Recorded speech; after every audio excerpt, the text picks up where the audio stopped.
Oi pessoal, tudo bem com vocês? Sejam bem-vindos de volta ao canal. Para quem não me conhece, o meu nome é Bruno Vilas e eu conto casos criminais reais aqui na internet. E se você está chegando por aqui agora e ainda não é inscrito no canal, eu já te convido a se inscrever no canal e ativar o sininho para não perder as notificações. Porque assim, todas as vezes que eu publicar um vídeo novo, o YouTube te avisa e você corre aqui para assistir comigo.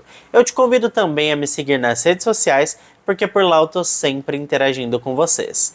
Tá aí, pessoal, mais um caso brasileiro. Vocês sabem que eu não gosto muito de trazer casos brasileiros no canal, só que ultimamente eu fui muito impactado pelas imagens do julgamento e o depoimento da Alexandra. Então eu achei que seria bem interessante eu trazer esse caso aqui para vocês hoje e corri para trazer o quanto antes. Então agora, pessoal, vamos para o que interessa e bora pro caso de hoje.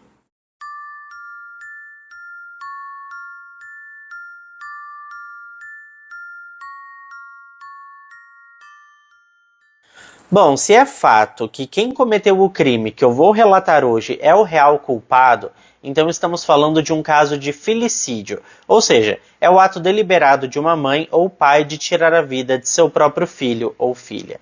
É interessante observar que no mundo animal há muitas espécies que cometem filicídio como ato de seleção natural, mas esse estranho comportamento fere os preceitos sociais estabelecidos desde os mais remotos tempos, sendo pouquíssimos os grupos que o admitem. Quando pensamos numa mãe ou mesmo num pai que tira a vida de um filho, nós ficamos mais horrorizados do que qualquer outro crime, talvez pelo fato de que em nossa cultura fomos criados e educados a amar os nossos filhos de forma incondicional. Sendo assim, é inadmissível pensar num ato de tamanha crueldade sem ficarmos chocados.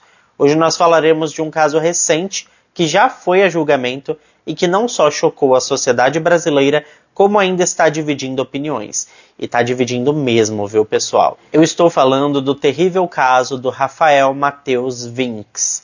Tudo começou no dia 15 de maio de 2020, no município de Planalto, região norte do Rio Grande do Sul, que é o estado mais a sul do Brasil, que faz fronteira com a Argentina e o Uruguai. Essa história toda começou com o estranho desaparecimento do Rafael, de apenas 11 anos de idade. O Rafael vivia com sua mãe e seu irmão e, segundo relatos, era uma criança perfeitamente normal, sem nenhum problema de relacionamento e também muito amoroso. Consta também que era muito bem cuidado e tinha um carinho muito grande por sua mãe e pelo seu irmão. Suas notas na escola eram ótimas e sua professora declarou que certa vez havia solicitado aos alunos que fizessem um trabalho completando a frase "Minha mãe é", e ele completou com a palavra "maravilhosa". Isso por si só já demonstrava, pelo menos para ela, que ele gostava muito do ambiente familiar, e particularmente de sua mãe. Mas nunca se sabe o que se passa entre quatro paredes, né, gente? A professora tinha ali uma ideia por conta do que ele falava da sua mãe, mas a realidade só quem estava ali dentro daquela casa mesmo para saber. O fato é que o Rafael desapareceu de casa no dia 15 de maio de 2020 e a sua mãe reportou o caso à polícia logo no dia seguinte. Ela contou que havia deixado a criança no quarto para dormir e quando acordou no dia seguinte, ele não estava mais lá. Ainda segundo seu depoimento, a cama estava desarrumada e a porta da casa encostada. O local não tinha sinais de arrombamento nem nada suspeito, portanto nenhum estranho teria forçado para entrar, supondo-se que, a princípio, a criança poderia ter saído simplesmente sozinha ou fugido de casa.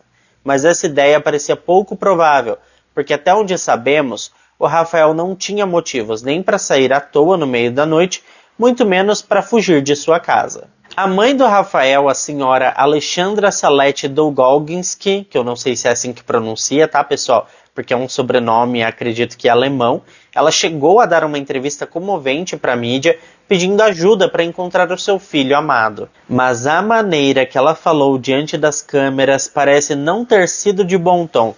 Isso porque a sua declaração foi percebida por muitas pessoas como uma atuação melodramática, pois dava a impressão que ela estava mais preocupada com a sua aparência no vídeo do que com o desaparecimento do filho. Além de não demonstrar um pingo de emoção. Aliás, ela se referia sempre ao filho pelo nome e nunca como meu filho, transmitindo uma impressão de distanciamento ainda maior.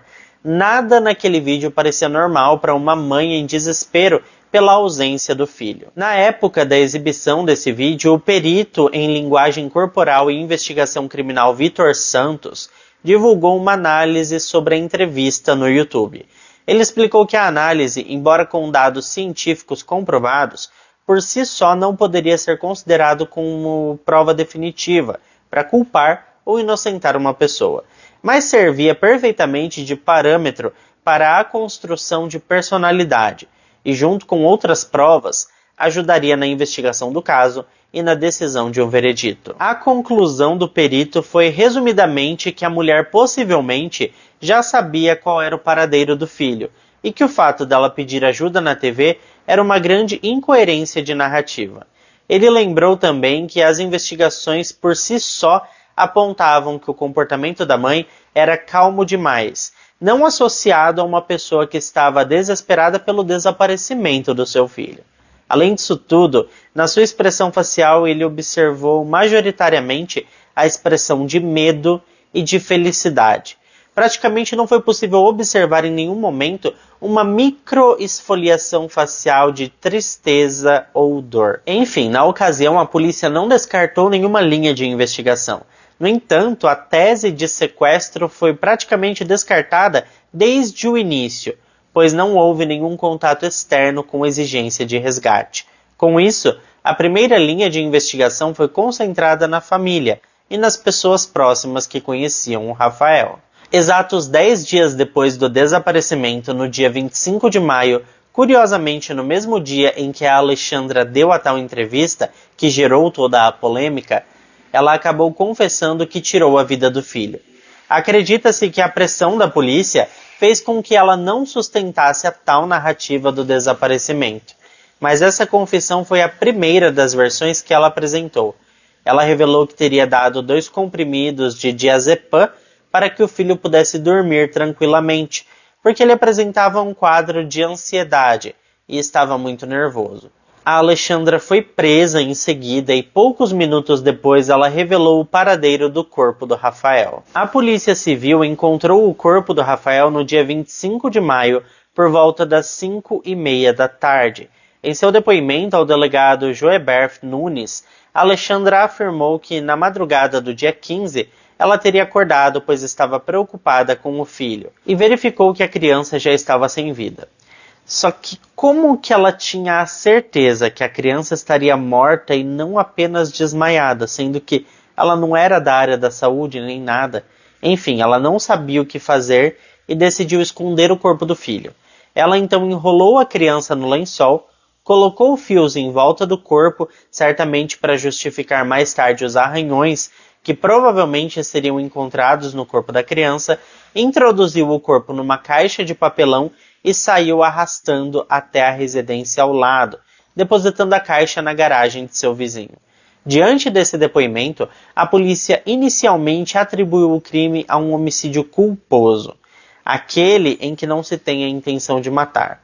Como se Alexandra tivesse administrado um remédio com uma dosagem errada que resultou na morte do filho, sem que ela assim quisesse fazer. Mas pensem comigo. Seu filho aparentemente morreu por imprudência sua e você julga, sem saber exatamente se é isso mesmo que ele pode estar morto, aí você no lugar de se apavorar e sair correndo, clamando por socorro, ligando para a polícia, para emergência, sei lá para quem, você simplesmente envolve a criança num lençol, amarra, coloca dentro de uma caixa, arrasta até a garagem do vizinho e depois age como se ele tivesse desaparecido, implorando para que o encontrem são e salvo.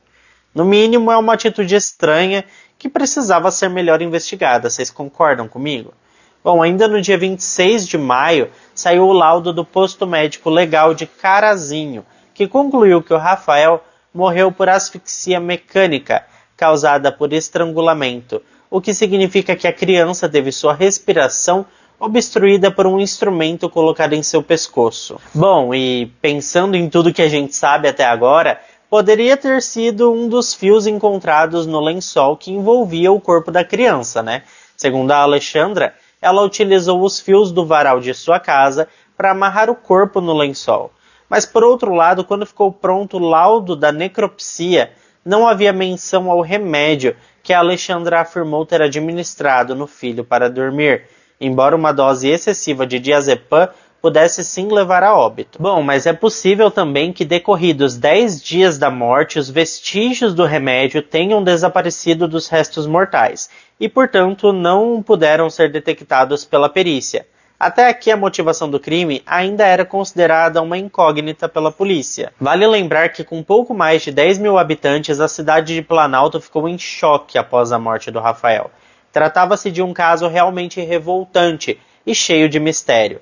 Primeiro o garoto sumiu, depois apareceu morto dentro de uma caixa com sua mãe confessando o crime, e em seguida um laudo atestou que o homicídio passou de culposo para doloso, ou seja, houve a intenção de matar em função do enforcamento. Será que a Alexandra teria estrangulado o próprio filho? Afinal, até o momento, ela era a única pessoa que tinha confessado ter tirado a vida do Rafael. As investigações avançaram para uma reconstituição do crime que ocorreu no dia 18 de junho de 2020. O objetivo de uma simulação, de uma reconstituição, pessoal, serve para se apontar uma verdade ou uma mentira. Ou seja, tratava-se de um teste para verificar se a versão contada pela Alexandra, ao ser simulada, mostraria consistência ou não. A reconstituição da morte do Rafael começou por volta das 9 horas em Planalto. Pouco depois das 10 horas, a mãe Alexandra Dogolginski refez o caminho como teria feito na noite do dia 14 de maio e na madrugada do dia 15. Os policiais levaram objetos em sacos para dentro da casa para reproduzir a cena. O advogado dela, Jean Severo, acompanhou tudo de perto. Mais tarde, às 23 horas e 15 minutos, ela passou pelo lado de fora da casa dos vizinhos carregando um boneco que simulava o corpo do menino. Ela percorreu o lado externo e foi até a garagem onde o corpo foi encontrado. A mãe deixou o local às 23 horas e 50 minutos e a reconstituição foi encerrada logo depois. Ao todo, a reprodução simulada durou cerca de 3 horas. Várias inconsistências foram anotadas pela polícia e as investigações seguiram o seu curso. Toda a família do Rafael foi ouvida, particularmente a avó, mãe da Alexandra, que atestou a idoneidade da filha, seu caráter sempre justo e o carinho que ela tinha pelos seus 2 filhos. O filho mais velho, Anderson, também foi ouvido. Segundo o delegado Herbert Moreira Neto, houve diferenças no depoimento da mãe e no do adolescente de 17 anos, afirmando que havia contradições nas versões de ambos. De acordo com a polícia, o Anderson disse que estava acordado com a luz do quarto acesa e que viu a porta da casa abrir no dia do crime. Já a Alexandra afirmou que o filho mais velho estava dormindo e não ouviu nada. O agricultor Rodrigo Vinks, pai do Rafael, assim que soube do que aconteceu com seu filho, se revoltou com o desfecho do crime. Separados já há algum tempo, ele disse ter ficado chocado e que não acreditava que uma mãe poderia ser uma pessoa tão fria e cruel. Rodrigo contou ainda que no dia do desaparecimento do menino, ele recebeu uma ligação do telefone do Rafael por volta das 9 horas. Ele atendeu, mas quem falou do outro lado foi o padrasto do garoto. A ligação caiu e somente horas mais tarde, por intermédio de outras pessoas, ele soube que o filho havia sumido. Morador de Bento Gonçalves, na Serra Gaúcha, ele foi de carro a Planalto para acompanhar as investigações. A Alexandra foi denunciada pelo Ministério Público em junho daquele ano e acusada pelos crimes de homicídio triplamente qualificado por motivo fútil, asfixia e impossibilidade de defesa da vítima, ocultação de cadáver, falsidade ideológica e fraude processual.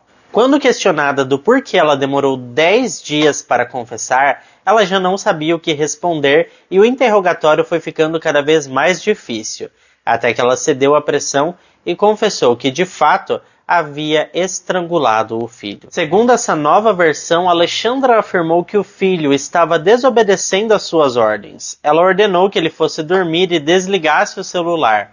e como ele não obedecia de jeito nenhum, no momento de fúria, ela avançou sobre ele e o enforcou.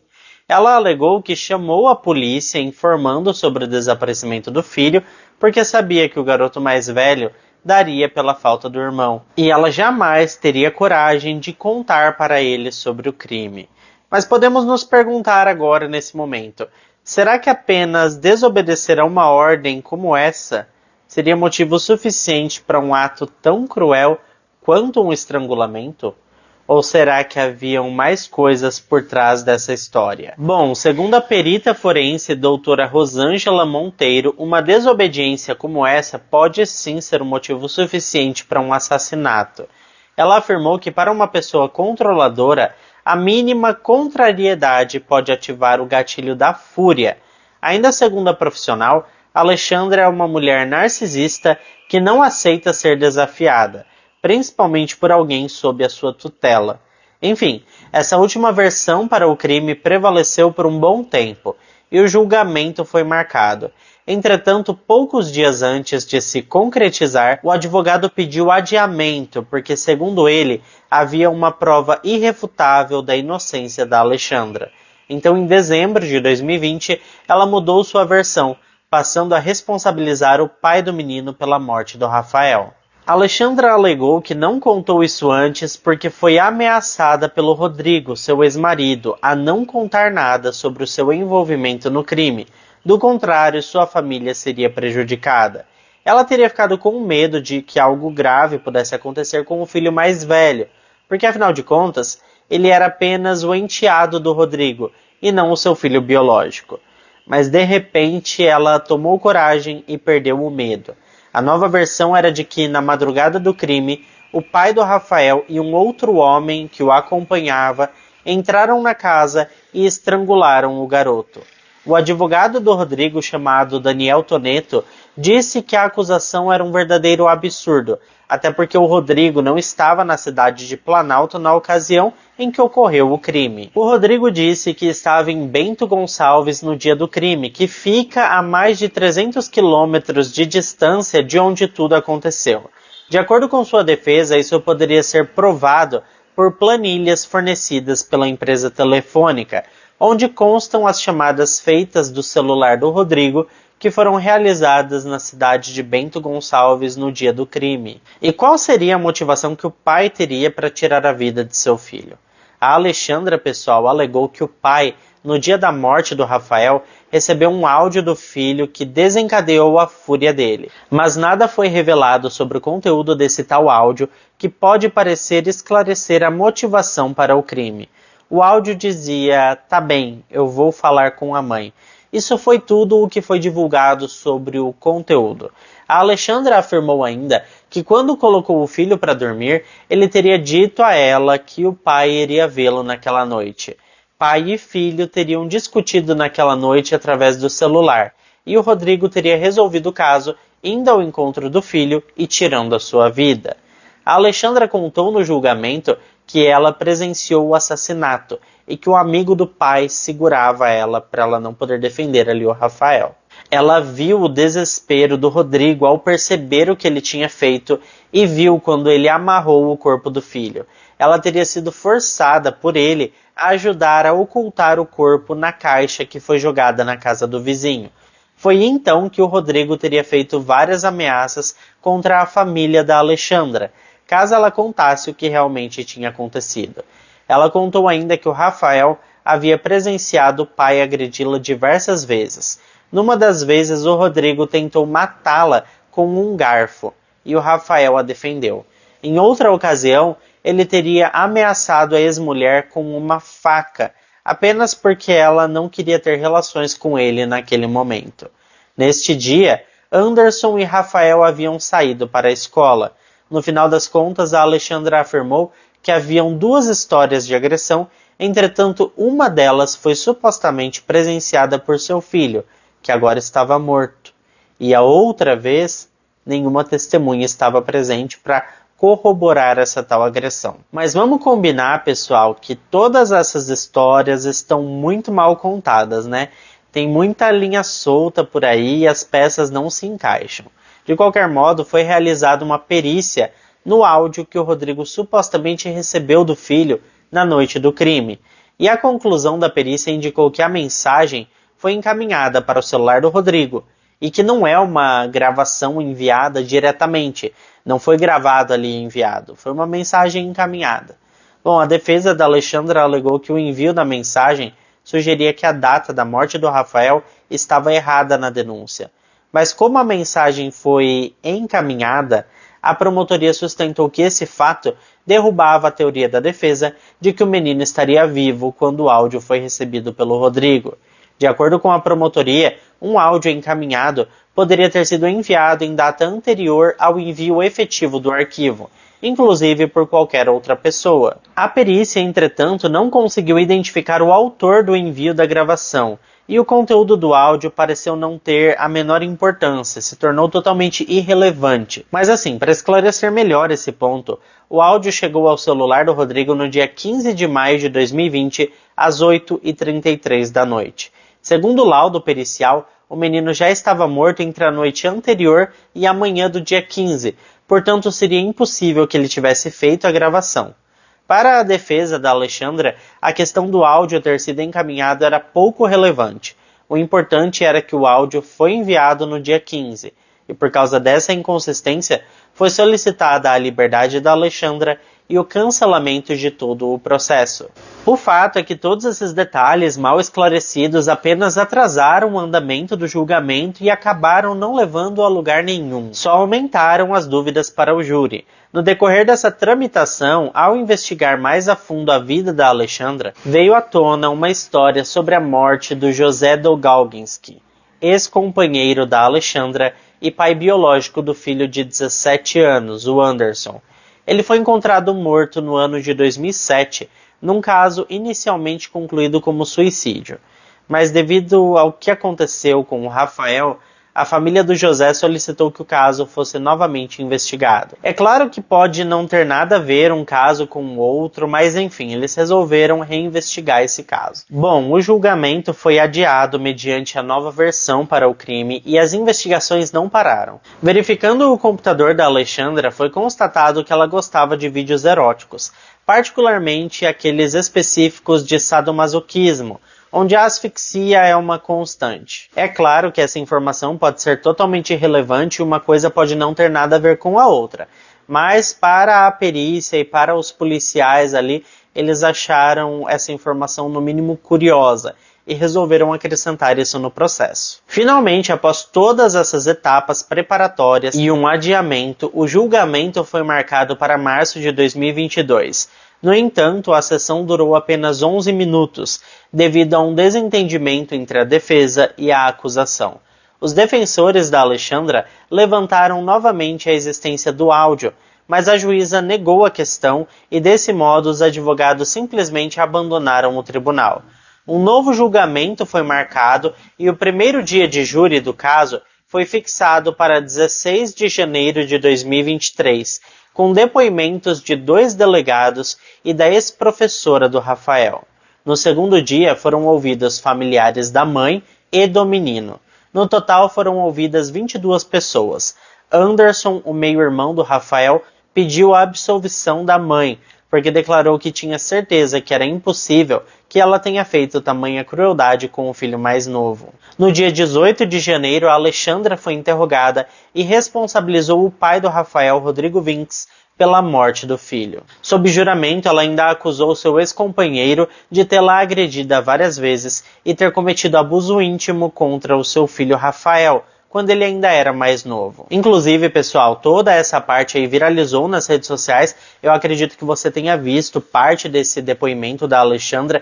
E de verdade, vendo só esse depoimento isolado, se eu fosse o júri, eu teria até inocentado ela, porque eu fiquei bastante emocionado. Não tem como não se emocionar, né? E é por isso que esse caso está dividindo tantas opiniões, porque muitas pessoas viram essa parte isolada do julgamento e acreditam que a mãe seja inocente. Vocês chegaram a ver? O que vocês acham disso, hein? Dele começou a amarrar o meu filho.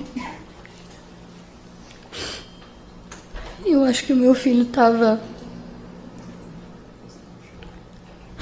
Meu Eu tava sentindo que ia morrer ali, porque o meu filho começou a gritar, começou a se debater. E ele dizia pra ele: não, pai.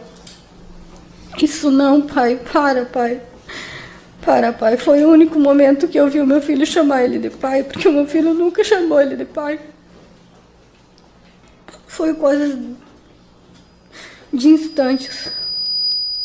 Meu filho começou a se debater muito. E logo em seguida ele parou. Depois que nós entramos em desespero, que ele viu o que ele tinha feito. Ele só queria saber de um lugar para colocar o meu filho. Foi aí que nós encaminhamos para a casa do lado. E lá ele avistou a caixa e resolveu colocar meu filho lá dentro. Bom, de qualquer forma, no final do dia, ela foi considerada culpada e sentenciada a 30 anos e 8 meses de prisão. Segundo a doutora Rosângela Monteiro, não tinha como provar a culpa do Rodrigo. Não havia fundamentação suficiente que levasse o júri a concluir que ele foi o autor do crime. Com várias versões sobre a morte do Rafael contadas pela Alexandra, fica a pergunta, né? Qual delas é a verdadeira? E quem de fato matou o pobre Rafael? O que você acha? Você acha que a investigação foi correta? E sobre a Alexandra? Ela teria realmente matado o Rafael? Ou o pai dele, o Rodrigo, teria algum envolvimento no crime? Ou ambos teriam cometido o crime juntos? Uma coisa, porém, é certa, né, pessoal? A Alexandra Dogolginski confessou o crime. E pelo menos os indícios levam a concluir que sim, que a autoria do crime pertence a ela. Mas parece que o crime não foi totalmente esclarecido, pelo menos não para mim, e ao que parece esse caso não vai terminar aqui, porque a defesa dela planeja recorrer da decisão condenatória e estuda pedir a anulação do julgamento. É claro que se tiver alguma novidade sobre esse caso eu volto a trazer para vocês, mas é aquilo, né? Por enquanto temos aqui um caso resolvido e segundo a justiça, a mãe Alexandra é a única culpada pela morte de seu filho Rafael. Bom, pessoal, se ficou até aqui comigo, não esquece de deixar o seu like, que ajuda muito na divulgação do canal. Eu fico por aqui, um beijo para todos vocês e até o próximo vídeo.